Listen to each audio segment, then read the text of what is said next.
Oh, it almost caused a lot of suffering and words that result in the deaths of thousands of people. It is the bereaved who grieve the most. In Russia, the families of soldiers are experiencing great sadness because the Russian army is suffering a heavy defeat in Ukraine. Putin is sending Russian soldiers to their deaths. The mother of one of the Russian soldiers did something extraordinary. This mother managed to save her son's life. Her heroism became an example for many mothers of soldiers in Russia. The soldiers' mothers took action. But what exactly was this event? How did a mother become Putin's nightmare? As Anchor Daily News team, we have researched the answers to these questions for you. You can support our team to continue this news and develop independent journalism. For this, you can use the Super Thanks button below the video. Let's start if you are ready. It is now common knowledge that the majority of the people in Russia do not support this war. The Russian people want this war to end as soon as possible, but Putin insists on continuing his aggressive policies. This leads the Russian people to find other solutions. Putin has declared mobilization, as is recruiting young men from all over the country. But the families of these soldiers are very worried because the Russian army is suffering a very heavy defeat in this war. Many of the soldiers who go to war do not come back. The Russian army is forcibly recruiting soldiers. A young man from Russian-occupied Crimea was forcibly conscripted into the army. His mother tried to prevent this, but the soldiers detained her son by force. This young man was taken to a Russian military base for training. The desperate mother was very upset. And then something happened. Searching the internet, the woman came across posters of the famous Ukrainian actor Vitaly Matvienko. Matvienko was a famous actor who also appeared in many Russian TV series and was very popular in Russia after the war started.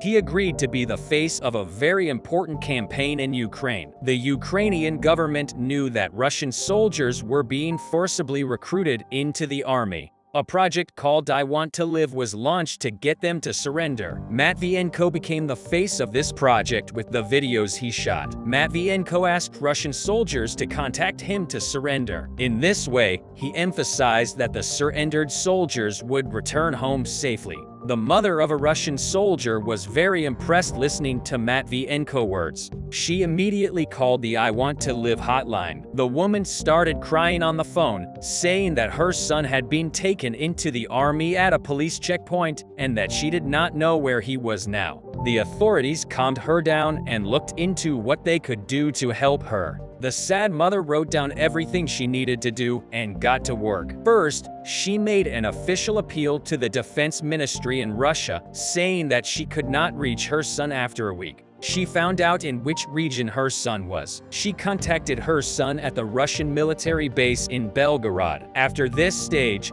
the contact between the Russian soldiers and his mother continued continuously because the officials on the I Want to Live line gave the Russian mother some special information about this Russian woman, claimed that her son in the army had psychological problems. She contracted a doctor and prepared a fake report on this issue. She said she needed to see him every week to continue his treatment. So the Russian Defense Ministry allowed the soldier to talk to his mother on the phone. Now, they spoke once a week. After a while, the Russian soldier learned that he would be sent to a war zone in Ukraine. This was actually a very important moment for his salvation. His mother informed him about it. On the day he was supposed to meet his mother, a young soldier who had been deployed to a war zone went to the kill zone to use the public phone at a military base. But he did not call his mother because his mother had given him another number.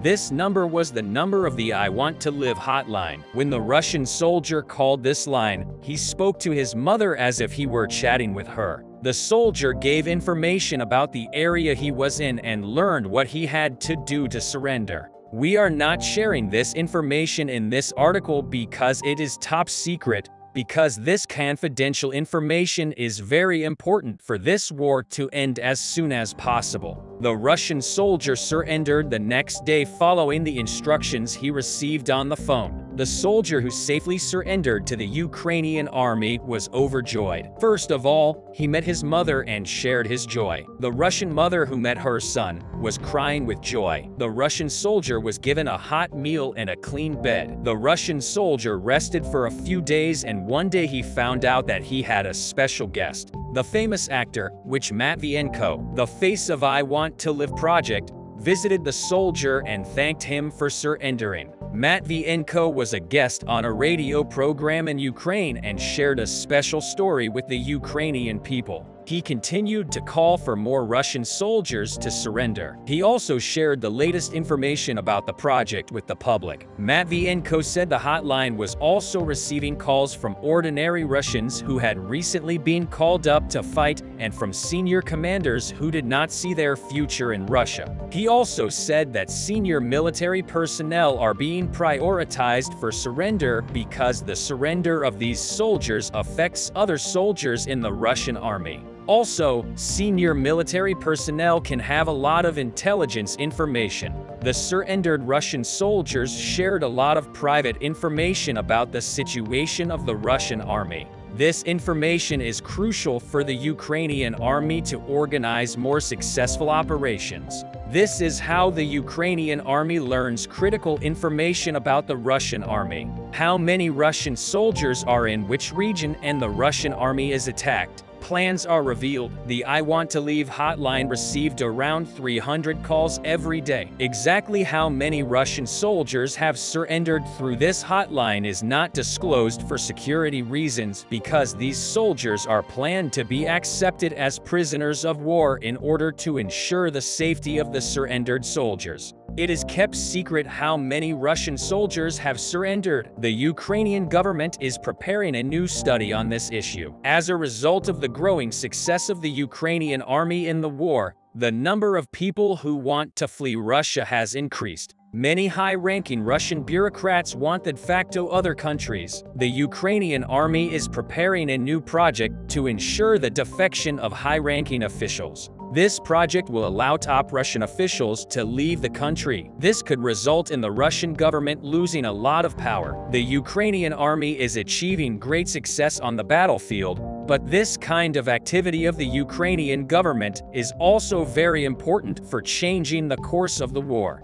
The Ukrainian President Zelensky is changing the course of the war by developing very clever projects. Zelensky is increasing the solidarity of the Ukrainian people. He is also trying to cooperate with the opponents of the war in Russia. He is helping all those who want to surrender so that this war will end faster. Zelensky is disrupting all Putin's plans by making extraordinary moves. What do you think about the surrender of Russian soldiers? Do you think these events will lead to the surrender of more Russian soldiers? What do you think about Zelensky's unusual methods? A lot of updates are once again coming from Solidar. Solidar has become one of the hottest parts of the front line where a lot of changes happen every hour. Yesterday night, the footage was posted by Wagner forces claiming that they had breached Ukrainian defense and gained access to the salt mines. Other reports also started coming in suggesting that the Russians had already established fire control over the roads leading to Soledar, started attacking Soledar from every direction, and that the city was about to be captured.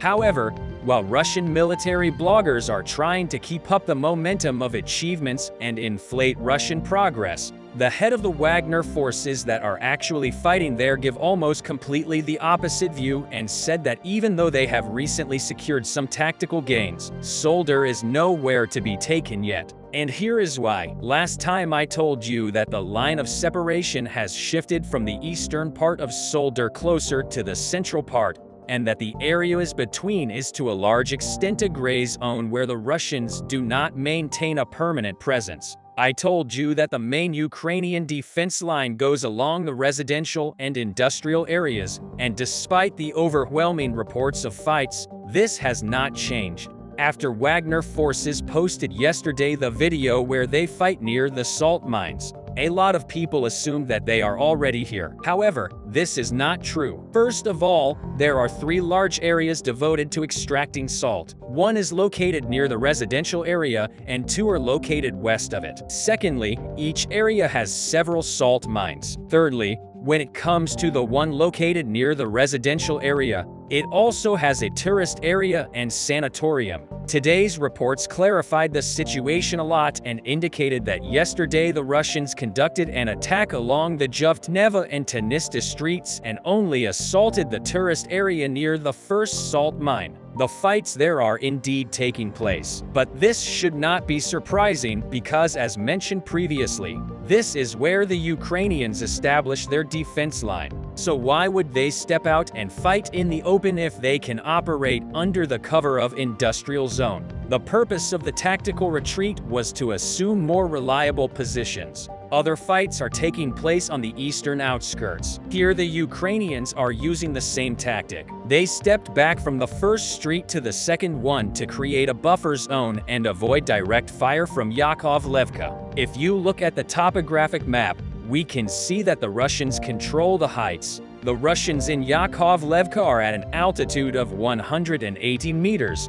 while the Ukrainians in the eastern outskirts are at an altitude of 120 meters, so around 60 meters below the Russians. Yakovlevka itself is less than 4 kilometers away. So what this means is that the Russians have very good fire control over the outer streets. The Russians reportedly use various anti-tank systems to target Ukrainian tanks that are in direct vision. They are also firing from their own tanks at Ukrainian positions on the outskirts. That is why the Ukrainians had to give away the outer street to create a buffer. And that is why the Wagners were able to create a semblance of huge progress where it seems like the Ukrainian defense line has been breached in multiple places. In reality, the situation did not change much and the fights are still taking place inside the buffer zones. In fact, the head of the Wagner forces, Prigozhin himself, said that the discussion of the total capture of Soldau is premature, as Prigozhin is trying to promote his private army. Premature talks of the capture of the city can undermine its reputation if the city continues to standard, which is why Prigozhin was so quick to lower people's expectations back to the baseline. If we zoom out and look at the bigger picture, we can notice that the Russians may not even be trying to take Soldau by brute force. Over the last 2 days it was reported that the Russians had assaulted Horodnir, Krasnohorivka and Drozdovka. Attacking these settlements is extremely difficult because the Russians get into the crossfire from Solidarity. However, now, as the Russians are attacking the salt mine area, they are fixing Ukrainian troops and opening a window of opportunity to storm the settlements to the south. The same happens to the north. They assault the outskirts of Solidarity to keep the Ukrainian troops busy while they are attacking other settlements on the line. The Russians understand that if they cut off Ukrainians from the flanks, the Ukrainians in Soldar would have to retreat without a fight or risk being taken into a pocket. So the Russians are fixing Ukrainian troops in Soldar while they are trying to set the conditions to conduct a double flank attack. The main focus of the Ukrainians likely needs to be reinforced in the flanks and making sure that the Russians cannot breach them, because Ukrainian fortifications inside Soldar are quite formidable and it is unlikely that the Russians can take the city in front by brute force. Overall, the Ukrainian defense line in Soldar has not been breached. Ukrainian supplies and reinforcements are also coming from the rear with no problems, even though the fights are reportedly taking place almost along the entire perimeter. A lot of them are just spoiling attacks that try to fix Ukrainian troops inside the city while the Russians try to outflank them from 2 sides. So far, the attacks towards Krasnohora, Krasna, Polivka and Rosolova have been only reconnaissance in nature, so there is no threat of being outflanked. Since the day Russia began its occupation of Ukraine, many developments have taken place contrary to what Russian leader Vladimir Putin thought. The invasion, which Putin referred to as a military operation, has turned into a major war. the Russian army received unexpected blows from the Ukrainian army. Putin thought he could achieve his goal in a small-scale operation, but the developments in the war pushed Putin into a corner. Day by day, Putin quickly lost his military presence on Ukrainian territory because the Ukrainian army, with the help of Western and European countries, quickly gained superiority over the Russian army. So much so that about 70% of Russian troops had to withdraw from Ukrainian territory. The next target of the Ukrainian army was the military points on Russian territory. Nowadays, the Ukrainian army is blowing up the military bases and ammunition depots of the Russian invaders one by one. In the second year of the war, the Ukrainian army continues to make its presence felt in the skies over Russia. Last week, Russian authorities announced that 2 Ukrainian army drones were shot down in Krasnodar, Russia. The depleted Russian military considers the downing of the Ukrainian drones a success. However, this development reveals that the Ukrainian army has crossed the occupied territories and reached Russian territory. However, the fact that Ukrainian drones are flying over Russia means that the Ukrainian army has detected the military positions of the Russian invaders. The downed drones of the Ukrainian army were a harbinger of new operations to be carried out, and so it did. Thanks to the coordinate data obtained from the Ukrainian drones shot down in Krasnodar. Last week, the Ukrainian army launched a massive attack on Krasnodar. The other day, let's examine the details of this attack and the developments of the Russia-Ukraine war together. As a daily news team, we continue to report all military and diplomatic developments in the Russia-Ukraine war. You can click on the Super Thanks button to support our work, which we prepare with our teammates, each of whom are experts in their field with an understanding of accurate and impartial journalism. Several explosions and fire have recently occurred in Krasnodar, Russia. Moreover, the place of the explosions was the Higher Military Aviation School of the Russian Army. The Ukrainian army targeted the aviation school of the Russian invaders with drones. Moreover, the military airport in the region was also affected by the explosions and fire. Eyewitnesses made statements about the explosions and fires that occurred in Krasnodar city. It was stated that loud sounds similar to explosions were heard in the city before the explosions at the Higher Military Aviation School. Local residents in the area said that their houses shook before the explosions. At the same time, the city administration explained that these sounds were supersonic explosions made by airplanes. The statement confirms that the training center and airfield of the Russian occupiers were hit by Ukrainian drones. Footage of the explosion in Krasnodar was shared on social media. In these images, the intensity of the explosion is clearly visible. The surroundings of the Military Aviation School of the Russian Army and the military airport draw attention with the huge clouds of smoke rising into the air. Although the Russian army did not make any statements about any loss of life or property in this explosion, it is estimated that the army suffered a great loss because the Russian Air Force has placed many equipment in this region in the past. Many planes, helicopters, and unmanned aerial vehicles belonging to the 4th Air Force and Air Defense Army of the Russian Armed Forces were stationed at the military airport in Krasnodar city. Almost all the equipment of the 461st Assault Aviation Regiment was deployed in this area at the military airport and military aviation school. There were fighter jets such as MiG-29, MiG-35, Su-27, Su-30, Su-35, as well as MiG-31 attack interceptor and Su-25 attack aircraft. As a result of the successful attack of the Ukrainian Air Force, the Russian invaders lost many important ammunition. Since the beginning of the Ukrainian war, the Russian army has lost over 150,000 soldiers and hundreds of thousands of tons of ammunition and equipment. Russia's losses are likely to increase as the war continues because the Ukrainian army is getting stronger every day. Along with the gains in the occupation high territories, it is also destroying the military sites of the occupiers on Russian territory. The success of the Ukrainian army is not only due to the military aid provided by the Western and European countries, but also to the Ukrainian people. Because the Ukrainian people have achieved great success in the resistance against the Russian occupiers, partisan and sabotage groups formed by the Ukrainian people caused great damage to the Russian occupiers. These groups are also thought to be behind the suspicious deaths of many top generals in Russia.